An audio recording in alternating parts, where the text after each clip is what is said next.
نبی صلی اللہ علیہ وسلم نے فرمایا اللہ کا ذکر ایسے کرو لوگ دیوانہ سمجھیں. لوگ کیا سمجھیں؟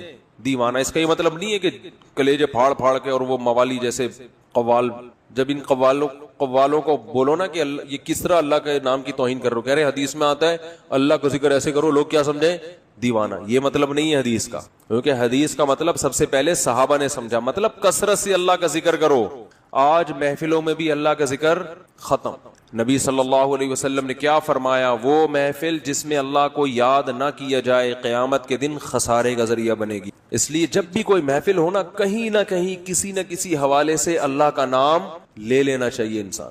ہم نے علماء کو دیکھا ہے, اہل اللہ کو دیکھا ہے, کوئی نعمت سامنے آئی نا, جیسے سخت گرمی میں ہمارے ایک استاد سے ان کے سامنے انگور لا کے رکھے ہم نے, پیاس لگ رہی ہو اور لال سرخ انگور آ جائیں ایک دم, دنیا دار آدمی ایک دم پھوڑ دے گا, ایسا ہی ہے نا؟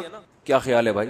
ایک دم کھانا شروع کرے گا. ابے لا یار, اللہ والے کیا کرتے ہیں سب سے پہلے اللہ کا شکر, اور وہ روایتی شکر نہیں ہوتا کہ اللہ کا شکر ہے, دل سے لگ رہا ہوتا ہے کہ یہ اس نعمت پہ اللہ کا شکر ادا کر رہے ہیں. اے اللہ تیرا کتنا بڑا فضل ہے, کیسی کیسی نعمتیں تو نے ہمیں کھانے کو عطا فرمائی. گرمی میں جب ٹھنڈا پانی آیا کرے نا, اللہ کو یاد کرے انسان, صرف روایتی نہیں. روایتی کا مطلب بسم اللہ الرحمن الرحیم پڑھ لیا اور آخر میں الحمدللہ کے لیے, یہ بھی ٹھیک ہے, سنت ہے, لیکن یہ تو ایک روایت بن چکی ہے نا, اس میں تو استحضار نہیں ہوتا.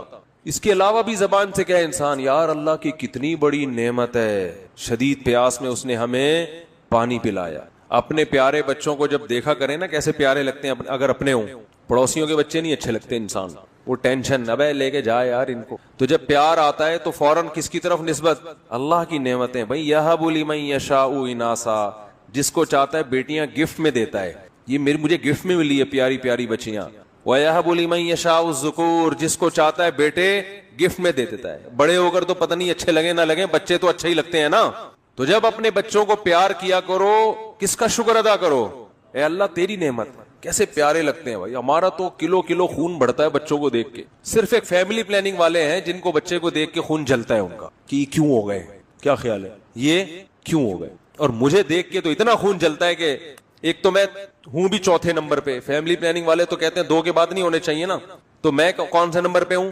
چوتھے نمبر پہ اپنے بہن بھائیوں میں. تو ایک تو اس لیے خون جلے گا, یہ تو اس کا تو پیدا ہونا ہی غلط تھا.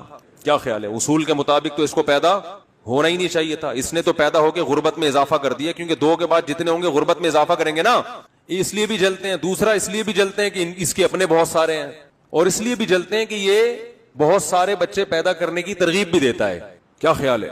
لیکن فیملی پلاننگ والوں کی جو ملامت ہے وہ میرے دل کے ارد گرد گھومتی ہے, اور میرے دل میں جو بچوں سے محبت ہے اس محبت کی گرمی ان کی ملامت کے تیروں کو میرے دل کے اندر پہنچنے نہیں دیتی. وہ جاتی ہے فیملی پلاننگ والوں کو جا کے الٹا جا کے لگتی ہے. سمجھتے ہو؟ میں ان سے کہتا ہوں کہ تم بھی اپنے بچے پیدا کرو تو زندگی سکون میں آئے گی تمہاری.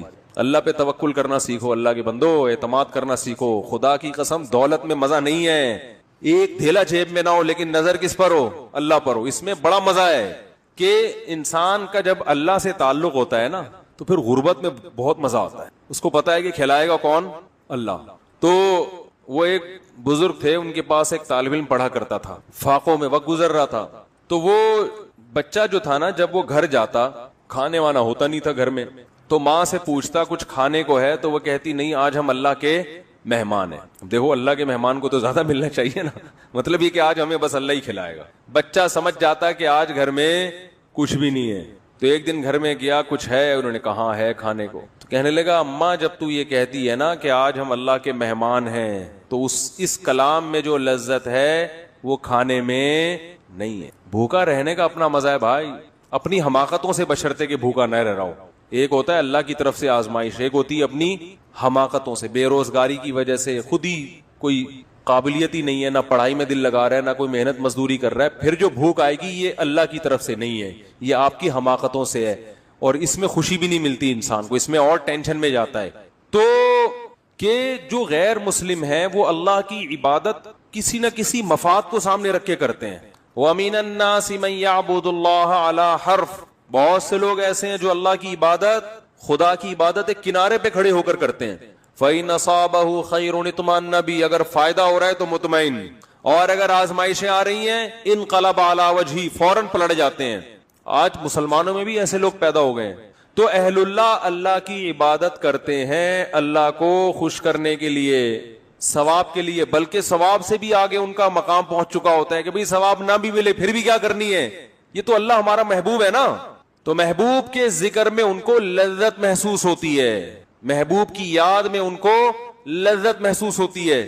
تو اہل ایمان کی ایک علامت اللہ نے بیان کی ہے نماز قائم کرنا، کیونکہ عبادت کا سب سے بڑا مظہر نماز ہے، اس لیے نماز کو فوکس کیا۔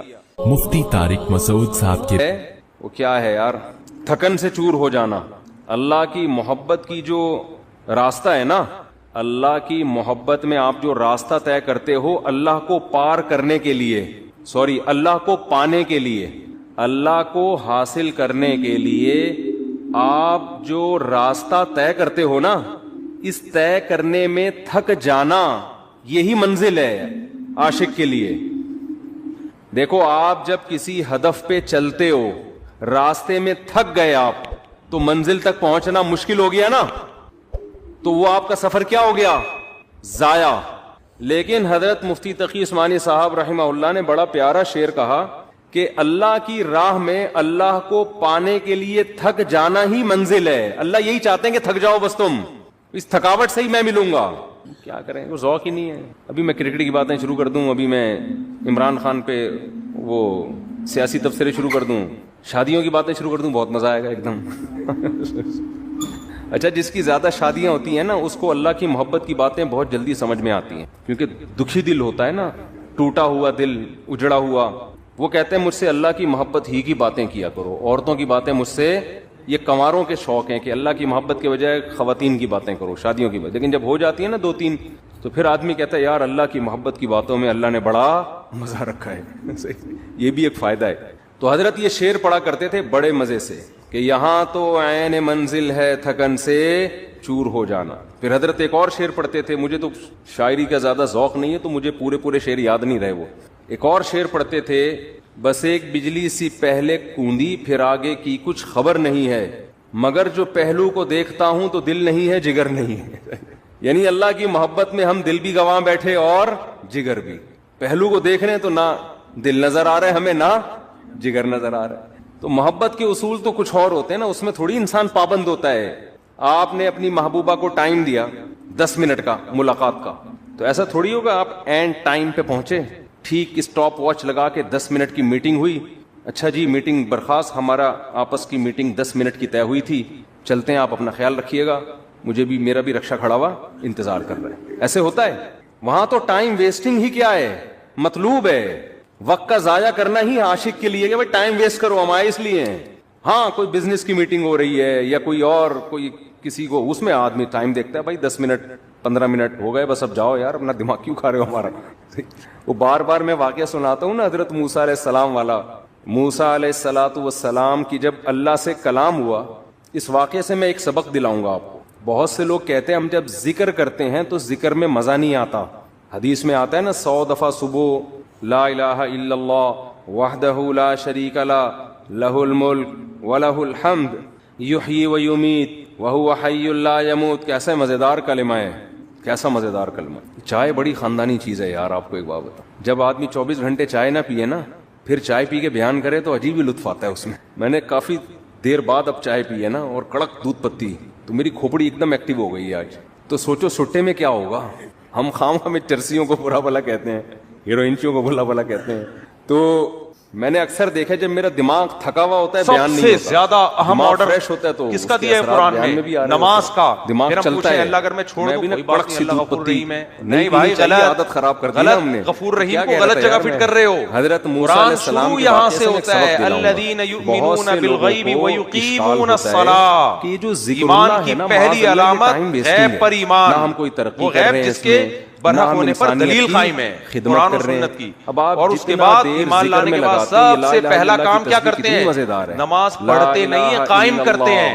پڑھنے کا تو ذکر ہے ہی نہیں، قائم کا مطلب جماعت سے پورے خشوع و خضوع کے ساتھ، ٹرہانے والا کام نہیں۔ تو پڑھنے والے کو بھی ہر آدمی اخپل طریقے سے پڑھ رہا ہے، اخپل طریقہ ہے ہر آدمی کا، کوئی ادھر پڑھ رہا ہے، کوئی ادھر پڑھ رہا ہے، وہ مسجد کی جماعت ہے بھائی، یہ مسجد کس سلسلے میں بنی ہے؟ فجر کی یہ نماز حدیث میں آتا ہے جس نے 100 دفعہ صبح پڑھا تو کوئی شخص اس سے زیادہ نیکیاں اپنے اعمال میں جمع نہیں کر سکتا سوائے اس شخص کے جو 100 سے زیادہ دفعہ پڑھ لے. ابھی جو ہمارا پڑھا لکھا طبقہ ہے ساری دنیا نہ پڑھے یار کوئی یہ عذاب ٹائم آئے گا ویسٹنگ ہے کیونکہ اللہ نے ہی اس کو فرض نہیں کیا نا. کیا خیال ہے؟